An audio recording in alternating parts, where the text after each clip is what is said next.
Good morning, everyone. Welcome to our session on learning in the age of artificial intelligence. AI is transforming how we work, govern, and conduct business, and even some of our personal lives. Perhaps most profound will occur in how we learn and how we prepare our societies for the technological opportunities and for the challenges ahead. For countries like India, where demographic scale meets technological ambition, this question becomes particularly urgent. How do educational systems, universities, and businesses adapt when knowledge itself is being reshaped by machines? AI is not simply another tool. It challenges assumptions about expertise, creativity, and even the role of universities themselves. We're fortunate to have an exceptional panel representing perspectives from global academic, business, and international policy communities. And I'm looking forward to a wide-ranging discussion how institutions and individuals should adapt for the future. I'll begin the conversation with a very broad question. I'll let our panel members jump in, and then we'll have an engaging discussion. First, I just want to ask, how do you think AI will change the way that people learn and develop their expertise for the next decade? And will universities continue to remain the central institution for educational development? I guess I can ask if you take a first answer. Thank you so much. Thank you so much for having us. It's a great honor to be on the education panel, not least because I also brought 3 students from the US here, so I hope they're listening. And in my view, this is no longer a time when we think about the whether question. This is a question of when's, how, and whither, from which source of knowledge, and especially ethical knowledge, do we derive the information that goes into the training of these models, and how do we use them to empower our students and not to actually crowd out their creative thinking, and what kind of vision for human flourishing that we're tending towards. So it is inevitable that we are in this AI moment. For me, it's very hard to tell students not to use it, so I've given up on that. But it's not only because of the volumetric size of the AI education economy, which is probably going to grow from 10 to 30 billion in the future in the next 5 years or so, but because we grow up, the students will be growing up and forming their worldviews when the entire generation from China to Europe to the US and Latin America and to Africa will also be growing up and forming their worldviews accompanied by AI. So in a world where you're embedded into interacting with others who use AI, it's very hard to ignore it and just say, I'm going to refrain from it. So yeah, my view is both one of caution and of optimism. I think we can go into more details next. Yeah. Do you remain cautious or optimistic? Thank you. Yeah. First of all, maybe it's useful to say, all industries are being right now disrupted by AI, and education is no exception there. There are definitely big changes coming across in education, and the way one can think about it in education is, what should we do about AI? What should we teach about AI, but also how can we leverage AI to teach differently, to think differently about pedagogy, to think differently about assessments of students. Right? And in some sense, on both sides, in some sense, there are of course risks. When you think about AI through the old way through which education was delivered, indeed there are a lot of risks. But when you look at it the other way, there are huge opportunities that AI brings forward. It brings forward the possibility of personalized learning at scale. It brings forward the possibility of democratizing access to knowledge, which wasn't possible before. So in a way, I'm partly optimistic because of all of these new possibilities, but these can only be harnessed if we actually change the way we do things, right? If we remove this inertia that exists in educational institutions and break that inertia by innovating at a much faster pace than we have done historically. Just some final remarks. Hello. Yes. Yeah. I'm Professor K.K. Aggarwal. I am President of South Asian University. So in that sense, I have some idea about the education of the South Asian countries, including Sri Lanka, Nepal, Bhutan, etc. When we talk about AI in education, I think this question, whether AI in education or not, is a broad question. AI is there in education. The best thing is to make sure that how can we leverage AI, particularly for this region, India and the surrounding countries in a much better way where the resources are limited. I think one very great opportunity for us all in education is that AI can be very helpful in designing the education curriculum for each student in some sense on a customized basis. What we say, education cannot be a massified system. Really speaking, education has to be different for each student. We could not do that for the game of numbers, but AI can greatly help us to design what we call as BYOD, build your own degrees, in a much better manner. And that is one unique opportunity which we must catch on. Thank you for those thoughts. It's definitely exciting that we can have such personalized education curricula for students. But one of the big questions that people have is, of course, when it comes to knowledge production and dissemination, will AI merely entrench some of these hierarchies of knowledge? And if not, how do we make sure that it widens opportunities for people to gain access to education rather than simply narrowing and entrenching those hierarchical divides that we have today? Can I ask it to you first? Exactly. I think there are two ways in which AI could entrench those existing fault lines. One is the socioeconomic fault line.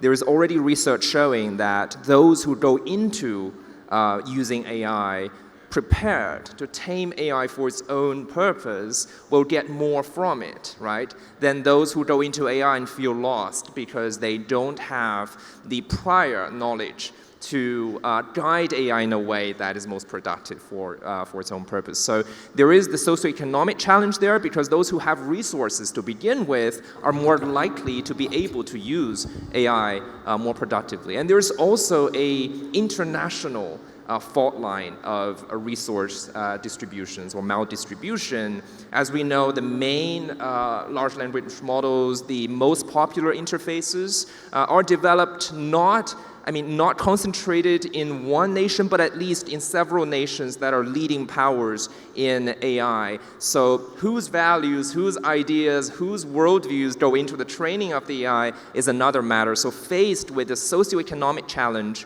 of inequality and faced with the international challenge of inequality, the question is, how do you develop AI in a more democratized way and diffuse it and decentralize it in a way that allows for experiments across conditions and contexts at the same time so that there is more agency to the students and to their families and their communities to compare and compete. So I think it comes down to a question of whether we can have a competitive and contested a world of AI with alternatives, or are we stuck with a few major providers whose ideas will then subtly or increasingly visibly take over the space for free thinking? Thank you. What kind of policy options could we make to democratize that access to knowledge through AI? So, I think already there are many available solutions out there at different price points, right? So there's already, like, the open source movement has been very powerful to provide access, actually. And in some sense, certain countries have during that direction, which has been, I think, good in terms of democratizing access. Now, I think there's a question of also, the risk coming back of democratizing too much access. How do you train students to think critically when you have access to something that have a correct answer 99.5% of the time? That's very difficult. But in some sense, that's where, we shouldn't think about education just as a way to, get skills. They are the skills, but it's also personal development, right? And I think that part will continue to be there in the long run. The other part that I want to highlight is that, education has always been about developing critical thinking. That's not going away either. If anything, that's going to be the most important skill going forward, given the access to LLMs and all kinds of tools that are available. So I'm fairly, again, positive about these future developments. I don't know right now the infrastructure is already to be able to leverage this democratization. There's particular policies at this stage. Yeah, still too early stage. And to yourself, if you could respond to this as well on the question of hierarchy and creating greater access to education using AI. Yeah. when you talk about education in the world of AI, which is there today, I think we should be definitely looking at the positive sides. And one of the strong attributes which I feel AI, which is teaching to all youngsters, is when we say prompt engineering, asking questions. Now, so far our students were used to be perfect in answering. Now I think they have to be more perfect in questioning. So that's a very paradigm shift which is coming in education because of AI. And if we emphasize that, that will be better in life in other aspects also. That is art of asking proper right questions, which has become much more important because of artificial intelligence. And secondly, I would like to say artificial intelligence should always be seen as augmented intelligence. I mean, it's not a substitution of human intelligence. Intelligence will have to be with the people to a great extent, but this is a great tool for augmenting our efforts, should be taken note of. And in that perspective, I see a very high, great role of AI being played in the near future. Thank you for that. And you've mentioned in your classrooms a lot of students are already using AI, and often professors have this struggle between encouraging its use and relying on traditional writing and skills. A lot of people are wondering now, especially starting early in their career, what kind of skills you would be encouraging for an AI future? What kind of skills are going to become increasingly important? And what would you encourage, one, students to focus on as intellectual habits, let's say, to improve their prospects in the future we have ahead of us? And is there anything in the current university structure that you think is now increasingly outdated and that may actually be out of step with AI? Yes, this is a great challenge for the faculties, right?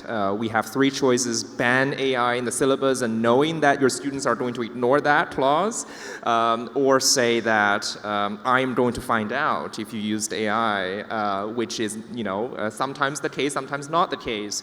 Or tell the students that there is a certain way to engage with the AI to empower at least a certain stage of your research, not only in the information gathering, the bibliography generating, and the proofreading, but also in asking the questions that set the agenda. It's okay to do that, but ultimately the idea has to be yours, and you need to defend it in the world. So there is always going to be a stage on which you cannot take out your model and ask how to defend your idea, right, in front of other people who come out of very different ethical and epistemic assumptions. So I would encourage the faculties to form a task force. We have a task force at American University. I know there is a similar structure at Harvard University where I also taught, where faculties come together and share their students' ideas and struggles. So that's on the teaching side, but the students can also get together, right? Have an interactive, interpersonal discussion of how they each approach AI. But in the future, I do believe that a more critical engagement with AI, asking AI challenging questions, and allow yourself to be challenged by AI, comparing across models. There's research showing that asking the same question to an American, a Russian, Chinese, AI gives you very different answers. Well, you can compare notes and then think about your own worldview. How do you take from that instead of being entirely swallowed by this ready supply of answers? So I think the answer is vague, but it's going to be as decentralized as AI itself.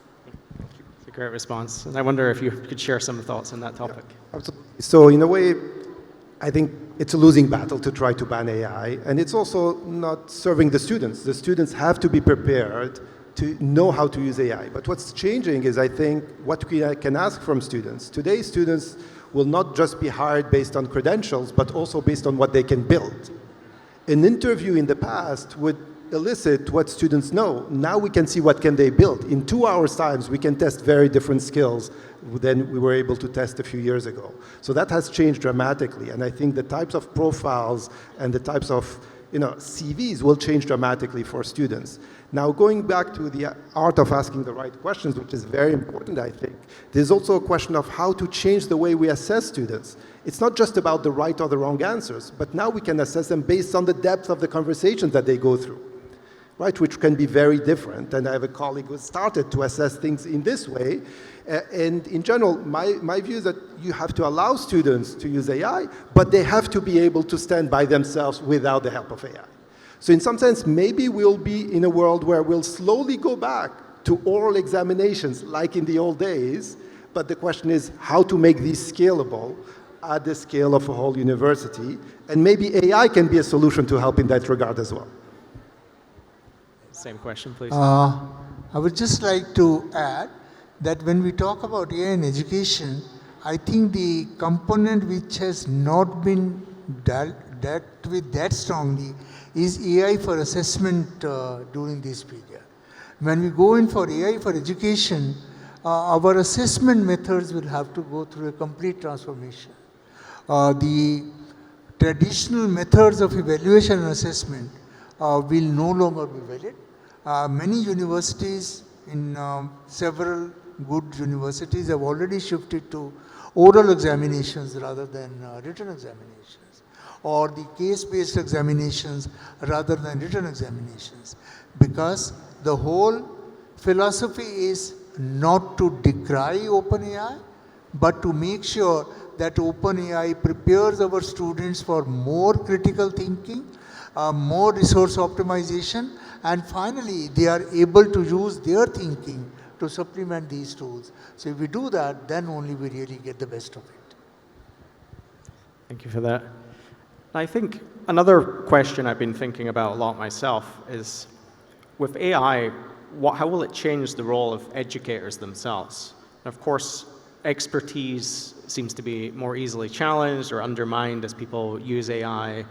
AI is now engaging in research itself. The knowledge production process, whether it's journals that are receiving record numbers of AI-generated entries, even peer review process of papers is now being impacted by AI. I wonder how you approach that and teaching, and how do you maintain your role as an educator and with this challenge, and do you utilize AI to increase your publications? Yes, absolutely. On the note of being able to sometimes say no to AI and ask AI to rethink, it's really up to us, the educators and the students working together, to get to a point where AI is a partner and not some a new technology that is going to crowd out what we already have in the pedagogical experience. But I'm going to mention one positive anecdote and one, I think, an anecdote that gives us cause for reflection. We have the Honorable MP from New Zealand here, and I'll just mention that in my course taught at the American University in the School of International Service, I asked students to compare the English and the Maori version of the Treaty of Waitangi to pick out how concepts such as sovereignty are translated and how meanings are lost in translation, and how we can learn from that rich intercultural encounter in the past. The students are able to do that with AI because I'm not going to be able to provide a special course on Maori so that students can do the international intercultural thinking afterwards. But now they're able to use AI for that purpose. But there was another moment when I asked AI to repeat a section of the Rig Veda. Here we're in India. That's actually a language in which I am versed compared to Maori, in which I'm not. I asked it to repeat 50 times. So ChatGPT refuses to do that because it says this is not conducive to creative and democratic learning by American standards of, you always have to ask Socratic questions and not to repeat. There is an AI bias against repetition that it considers to be a kind of, East and South Asian mode of learning. I told AI, no, sometimes we do repeat because it is a sacred verse or because it's something that by repeating we can gain new understandings from, but ChatGPT continues to refuse to do that, but a few other models do, right? So I think it is an interesting fact that AI has its own built-in assumption of what is good learning. And sometimes it is great it cautions us against bad learning, but sometimes we also have to overpower AI and tell it that we have a different philosophy of pedagogy, and it's okay to work together on that. Yeah, thank you. I wonder if you could take some quick thoughts on that topic.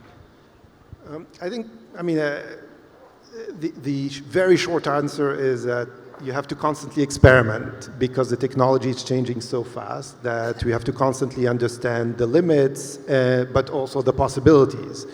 But definitely it is disrupting, as you said, not just the teaching aspect of universities, but also the research aspect. It's potentially providing, new research assistance for all faculties in some sense. And this is a huge, boost in terms of, productivity, but also ability to think, to pursue different paths.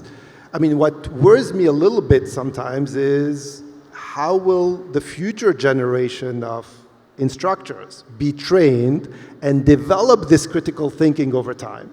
That's the big thing that is, very tricky, especially in the context of research, where the knowledge has to be extremely specialized. How will people be able to recognize when these models are wrong or not? And this is something that we have to continuously experiment to explore what are the limits. Well, thank you very much for those insights. If there's one big takeaway, it's of course that AI is really going to fundamentally change the way that we produce knowledge and consume knowledge. And our panelists have shared very broad perspectives across all of these topics.